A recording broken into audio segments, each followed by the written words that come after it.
പറയുന്നതെന്നറിയോ നിങ്ങൾക്ക്? ആ മാർഗരേഖയിൽ പറയുന്നു, കേഡർ നിലവാരത്തിലേക്ക് ഉയർന്ന പാർട്ടി മെമ്പർമാർ മതപരമായ ചടങ്ങുകൾ സംഘടിപ്പിക്കുകയോ മതപരമായ അനുഷ്ഠാനങ്ങൾ അനുഷ്ഠിക്കുകയോ പാടില്ല എന്ന തിട്ടൂരം. ഈ തിട്ടൂരം നടപ്പിലാക്കാൻ CPM എന്ന് പറയുന്ന പാർട്ടി തീരുമാനമെടുത്താൽ എൻ്റെ പ്രിയപ്പെട്ട സഖാക്കളോട് ചോദിക്കട്ടെ, എൻ്റെ ശബ്ദം കേൾക്കുന്ന എൻ്റെ ഹൈന്ദവ സഖാവിനോട് ചോദിക്കട്ടെ, എൻ്റെ പ്രിയപ്പെട്ട സഖാവേ, ഓം നമഃശിവായ എന്ന പഞ്ചാക്ഷരി മന്ത്രം ഉരുവിട്ടുകൊണ്ട് തൊട്ടടുത്ത ശിവക്ഷേത്രത്തിൽ പോയി പ്രാർത്ഥിക്കുവാൻ താങ്കൾക്കും താങ്കളുടെ കുടുംബത്തിനും CPM എന്ന പാർട്ടിയിൽ നിൽക്കുന്നിടത്തോളം കാലം സാധിക്കുമോ? സാധിക്കില്ല. പിന്നെ നിങ്ങൾ എന്തിനാ പാർട്ടിയിൽ നിൽക്കണം? CPM-നകത്ത് ഉൾപ്പെട്ടുള്ള എൻ്റെ മുസ്ലിം സഖാവിനോട് ചോദിക്കട്ടെ, പ്രിയപ്പെട്ട സഹോദര, CPM എന്ന പാർട്ടിയിൽ നിൽക്കുന്നിടത്തോളം കാലം താങ്കൾക്ക് പരിശുദ്ധമായ റമദാനിൽ നോമ്പ് നോക്കാൻ പറ്റുമോ? നോമ്പ് നോക്കുന്ന വ്യക്തിപരമാണ് ഒരാളുടെ നോമ്പ്, മറ്റൊരാൾക്ക് അറിയില്ല. എന്നാൽ റമദാനും കഴിഞ്ഞ് ശവ്വാൽ മാസപ്പിറവി കണ്ട് തൊട്ടടുത്ത പള്ളികളിൽ പോയി സുബ്ഹാനല്ലാഹി വൽ അൽഹംദുലില്ലാഹി വലാ ഇലാഹ ഇല്ലല്ലാഹു അല്ലാഹു അക്ബർ എന്ന തക്ബീർ ചെയ്ത പടച്ച തമ്പുരാന്റെ മുമ്പിൽ 2 റക്അത്ത് സുജൂദ് ചെയ്യാൻ TK അംസാക്കയെ പോലെയുള്ള മുസ്ലിം സഖാക്കളെ നിങ്ങൾക്ക് സാധിക്കുമോ? സാധിക്കില്ല. പിന്നെ നിങ്ങൾ എന്തിനാ പാർട്ടിയിൽ നിൽക്കണം? ഇത് കേൾക്കുമ്പോൾ ചില ആളുകൾ ധരിക്കും കമ്മ്യൂണിസ്റ്റുകാരുടെ മതവിശ്വാസമില്ലെങ്കിൽ നമുക്കെന്താ കുഴപ്പം എന്ന് ചിന്തിക്കുന്ന ആളുകൾ ഉണ്ടാവാം. സ്വാഭാവികമാണത്.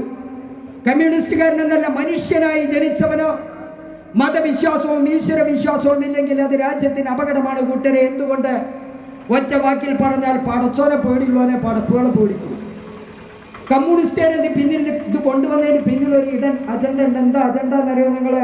അവര് തിരിച്ചറിയുന്നു, ഏറെയൊന്നും പഠിച്ചില്ലെങ്കിലും സന്ധ്യക്കൊരു വിളക്ക് വെച്ച് നാമം ജപിക്കാൻ പഠിച്ച ഹൈന്ദവ സഹോദരന് ഇതര സമുദായക്കാരനെ ശത്രുവായി കാണാൻ കഴിയില്ല. അവനെ മാറ്റിയെടുക്കണം. 5 നേരം റബ്ബിൽ ഇസ്സത്തായ തമ്പുരാന്റെ മുമ്പിൽ സുജൂദ് ചെയ്യുന്ന മുസ്ലിം സഹോദരന് തൊട്ടടുത്ത ഹൈന്ദവ ക്രൈസ്തവ ഇതര സമുദായക്കാരനെ ശത്രുവായി കാണാൻ കഴിയില്ല. അവനെ മാറ്റിയെടുക്കണം. അങ്ങനെ മാറ്റിയെടുത്തെങ്കിലേ പാർട്ടി പറയുന്നിടത്ത് ബോംബ് വെക്കാനും, പാർട്ടി പറയുമ്പോൾ പോലീസ് ജീപ്പ് കത്തിക്കാനും, പാർട്ടി പറയുമ്പോൾ രാഷ്ട്രീയ എതിരാളികളെ ഇല്ലായ്മ ചെയ്യാനും പറ്റുന്ന രൂപത്തിലേക്കുള്ള ഭീകരവാദ വിധ്വംസക പ്രവർത്തകന്മാരെ വാർത്തെടുക്കാൻ കഴിയൂ എന്ന CPM-ന്റെ ഇടൻ അജണ്ട അതിന്റെ പിന്നിൽ ഒളിഞ്ഞിരിപ്പുണ്ട് കൂട്ടരെ. ഇത് നാടിന് അപകടമാണ്. മാത്രവുമല്ല, CPM എന്ന് പറയുന്ന പാർട്ടി ഇത് പ്രായോഗിക രംഗത്ത് കൊണ്ടുവരുന്നതിന് മുമ്പേ ഇന്ത്യയുടെ മണ്ണിൽ പ്രായോഗിക രംഗത്ത് കൊണ്ടുവന്നവരാണ് ഇന്ത്യയിലെ മാവോയിസ്റ്റുകൾ, ഇല്ലേ? ഒരു കാലത്ത് കമ്മ്യൂണിസ്റ്റുകാരനെ ഈറ്റിലവും പോറ്റിലവുമായിരുന്ന തെലുങ്കാന, ഇന്നത്തെ ആന്ധ്രാപ്രദേശ്.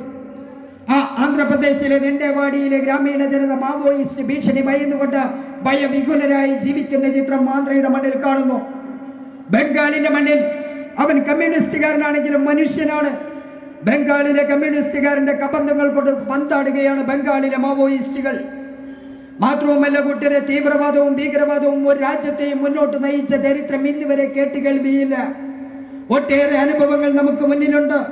ഇസ്രായേലിന്റെ ചിത്രം നമ്മുടെ മുന്നിലുണ്ട്, പലസ്തീന്റെ ചിത്രം നമ്മുടെ മുന്നിലുണ്ട്, അഫ്ഗാന്റെ ചിത്രം നമ്മുടെ മുന്നിലുണ്ട്, എന്തിനധികം പറയുന്നു നമ്മുടെ അയൽ രാജ്യമായ പാകിസ്ഥാന്റെ ചിത്രം നമ്മുടെ മുന്നിലുണ്ട്. ഇന്ത്യ മഹാരാജ്യം പോലെ ഒരു ജനാധിപത്യ മതേതരത്വ രാജ്യമായി നിലനിൽക്കാൻ ഈ രാജ്യങ്ങൾക്ക് കഴിയുന്നില്ല. എന്തുകൊണ്ട്? ഇവിടങ്ങളിൽ കഴിഞ്ഞ കാലങ്ങളിൽ മുളച്ചു പൊന്തിയ വർഗീയവാദ, തീവ്രവാദ, ഭീകരവാദ, വിധ്വംസക പ്രവർത്തനങ്ങളുടെ പരിണിതഫലമാണ്. ഇന്ത്യ മഹാരാജ്യം എന്ന് പറയുന്നത് നാനാത്വത്തിൽ ഏകത്വം എന്ന മുഖപത്രിയോടുകൂടെ ഹിന്ദുവെന്ന്, മുസൽമാനെന്ന്, സിഖെന്ന്, ജൈനനെന്ന്, പാഴ്സിയെന്ന്, ജൂതനെന്ന് ഭാവവ്യത്യാസമില്ലാതെ ഏകോദര സഹോദരങ്ങളെ പോലെ അധിവസിക്കുന്ന രാജ്യമാണ് നമ്മുടെ മഹത്തായ ഭാരതം. ഈ ഭാരതത്തിനകത്ത് വിഷസർപ്പങ്ങളാക്കി മാറ്റിക്കൊണ്ട് വിധ്വംസ പ്രവർത്തകരെ വാർത്തെടുത്തുകൊണ്ട് കേവലം താൽക്കാലിക ലാഭത്തിന് വേണ്ടി ഇറങ്ങിത്തിരിച്ച ചില രാഷ്ട്രീയ പാർട്ടികളുണ്ട്, ചില ലേബലൊട്ടിച്ചവരുണ്ട്, ഇല്ലേ? ആ കൂട്ടത്തിൽപ്പെട്ടവരാണ് ഒന്ന് സുഡാപ്പി എന്ന പഴയ NDF. എന്താ ഇവർക്ക് മുസ്ലിം ലീഗ് ചെയ്ത തെറ്റ്? മുസ്ലിം ലീഗിന് നേരൊക്കെ അവരെല്ലാവരും കൂടെ കയറാൻ ഇറങ്ങി തിരിച്ചിരിക്കുന്നത്.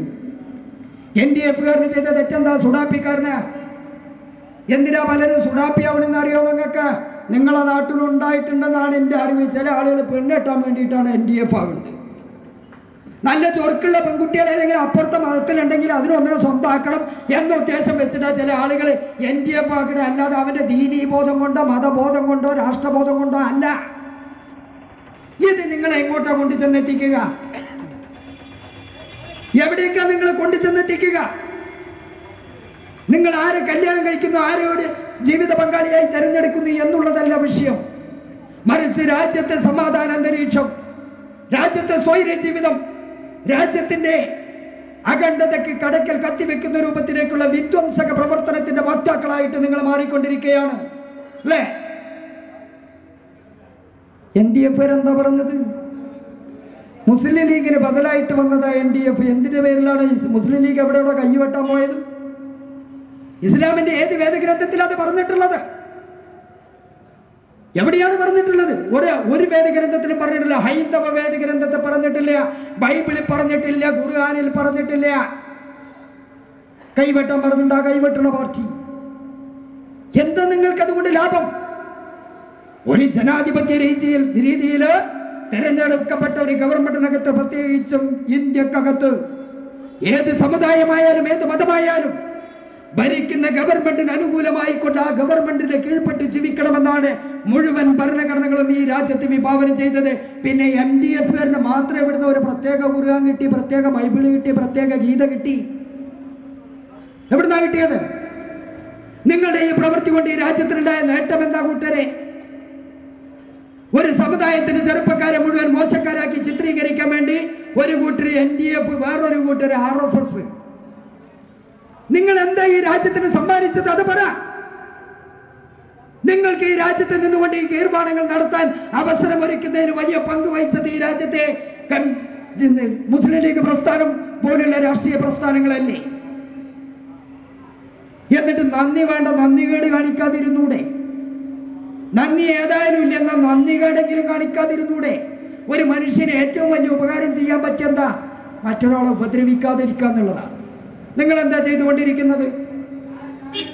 രാജ്യത്ത് നിങ്ങൾ പറയുന്നതല്ല ഇവിടുത്തെ വിഷയം. ഇവിടുത്തെ വിഷയം എന്താ? ഇന്നലകളല്ല ഇന്നല്ല നാളെ മാറ്റം വന്നുകൊണ്ടിരിക്കുക രാജ്യത്ത്. നോക്കൂ, നിങ്ങൾ 49 വയസ്സായ എനിക്ക്, ഞാൻ എൻ്റെ കുട്ടിക്കാലത്ത് റേഡിയോയിൽ പാട്ട് കേൾക്കണമെങ്കിൽ നാട്ടിലെ പ്രമാണിയായിട്ടുള്ള പരുത്തിക്കുന്നൻ സൈതാലി കുട്ടിയാച്ചിയുടെ വീട്ടിൽ പോകണം, അല്ലെങ്കിൽ നരസിംഹനഭ്രാന്തിയുടെ വീട്ടിൽ പോകണം. എന്നിട്ടോ അടുത്തേക്കൊന്നും കയറി ചെല്ലാൻ പറ്റൂല. തോട്ടത്തിൽ നിന്നുകൊണ്ട് ഉച്ചയ്ക്കുള്ള ചലച്ചിത്രഗാനം കേൾക്കണം. എന്നാൽ ഇന്ന് എൻ്റെ 7 വയസ്സായ മോള് കമ്പ്യൂട്ടറിന്റെ മൗസ് നീക്കി കളിച്ച് നല്ല സുന്ദരമായിട്ട് വീട്ടിനകത്ത് രാജ്യം മാറിയടോ? ഒന്ന് ചിന്തിക്ക്. രാജ്യം മാറി നിങ്ങൾ എങ്ങടാ പോകുന്നത്? തീവ്രവാദവും ഭീകരവാദവുമാണ് ഈ രാജ്യത്തിന് ആവശ്യം അല്ലല്ലോ. നിനക്ക് മക്കളില്ലേ? ഈ സമൂഹത്തിന്റെ മക്കൾ നിന്റെ ഭാഗമല്ലേ? അവർക്ക് വളരാൻ ഉതകുന്ന രൂപത്തിലേക്കുള്ള സമാധാന അന്തരീക്ഷവും ഭൗതികമായ അന്തരീക്ഷവും സൃഷ്ടിച്ചെടുക്കുക എന്നതാണ് ഇന്നത്തെ രാഷ്ട്രീയ പ്രവർത്തകന്റെ ലക്ഷ്യം. അപ്പൊ ചില ആളുകൾ പറയാം എല്ലാവരും കണക്കാണോ? എല്ലാവരും കണക്കാണോ? അങ്ങനെ നിങ്ങൾക്ക് വിലയിരുത്തപ്പെടാൻ പറ്റുമോ? ഞാൻ ചോദിക്കട്ടെ, മതസൗഹാർദ്ദത്തിന്റെ ഈറ്റില്ലമെന്ന് ഈ കേരളത്തെ വിശേഷിപ്പിക്കുന്നതിൽ വലിയ പങ്ക് വഹിച്ച രാഷ്ട്രീയ പാർട്ടി ഏതാണ്? ചർച്ച ചെയ്യപ്പെടുക.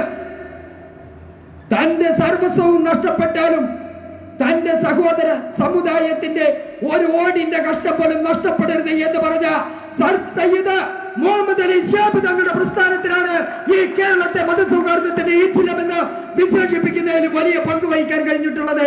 അല്ലാതെ CPM-ന്റെ പാർട്ടിക്കല്ല, BJP-ക്കല്ല. എന്തിനു ഒരു വേള കോൺഗ്രസിനും അത് കഴിഞ്ഞിട്ടില്ല.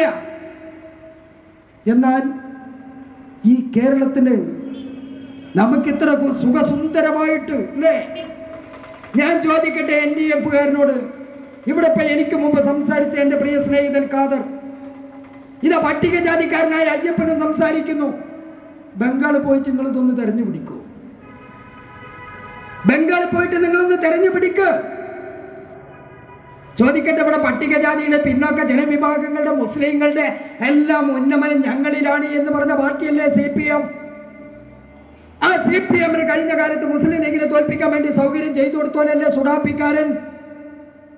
അല്ലാന്ന് പറയാൻ പറ്റുമോ? ഒട്ടേറെ അനുഭവങ്ങൾ എണ്ണി എനിക്ക് പറയാനുണ്ട്. സുഡാപ്പി മത്സരിക്കണോടത്ത് CPM-ന് സ്ഥാനാർത്ഥി ഇല്ലാത്ത സ്ഥലങ്ങൾ വരെ ഈ കേരളത്തിൽ ഉണ്ടായിട്ടുണ്ട്. CPM മത്സരിക്കുന്നിടത്ത് മുഴുവൻ സുഡാപ്പി സപ്പോർട്ട് ചെയ്തിട്ടുണ്ട് അല്ലേ? ലീഗുകാരെ മത്സരിക്കുന്നിടത്ത് മുഴുവൻ സുഡാപ്പിന്റെ സ്ഥാനാർത്ഥി, CPM മത്സരിക്കുന്നിടത്ത് സുഡാപ്പിന്റെ സ്ഥാനാർത്ഥി ഇല്ല. ലീഗ് എവിടെ മത്സരിക്കുന്നോ അവിടെ സുഡാപ്പി. എന്താ അതിന്റെ പ്രത്യേകത? ആരെ സഹായിക്കാനാ? മാത്രമല്ല ചോദിക്കട്ടെ, ഈ കോഴിക്കോട് ജില്ലയിൽ ഓരം ചേർന്ന് നിൽക്കുന്ന നിങ്ങളോട് ചോദിക്കുക,